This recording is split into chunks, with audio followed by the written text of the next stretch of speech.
Residents in a Marin County mobile home community are making a bold move to ensure that their homes are secured. We're talking about the Marin Valley Mobile Country Club, a mobile home park for seniors. It's located in southern Novato, that's just east of 101. Our John Ramos met with some community members just today who say they've been paying for decades to purchase the land, but are now locked in a battle with the city.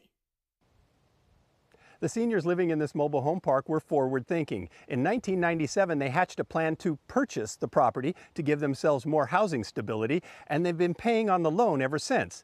But now that it's almost all paid off, rather than becoming the owners, the city is telling them that they have to pay for it all over again.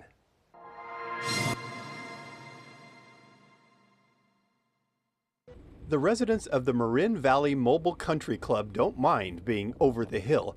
In fact, that's where they would like to stay.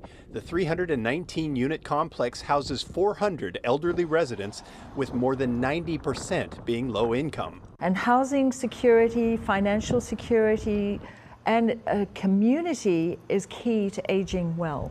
So they entered into an agreement to pay $17 million to buy the property. They didn't have collateral, so the city stepped up to guarantee the bank loan. The original intent was that we would own the park when it was paid off. The city has changed that tune quite a bit over the years. The city has paid nothing for this piece of property.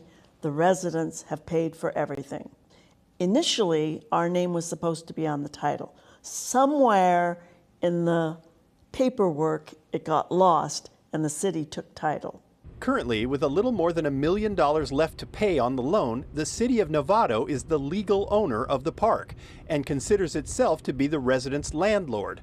So when the homeowners once again offered to buy the property, this time for $20 million, the city refused, demanding $26 million instead.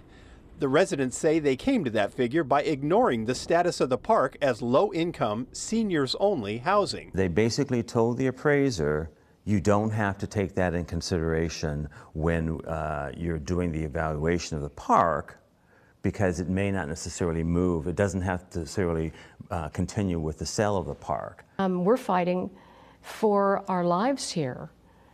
A lot of people will not be able to afford to move if the status changes. I'm vulnerable. I think most of the people here are vulnerable.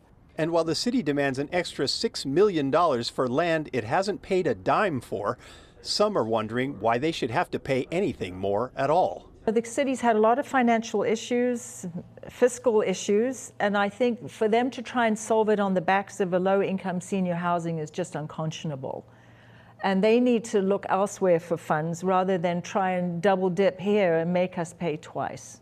In all the years that I was here and things seemed to be going along fine, I would say, okay, it looks like everything, but in the back of my head, I'm saying we're owned by politicians. What could not go wrong?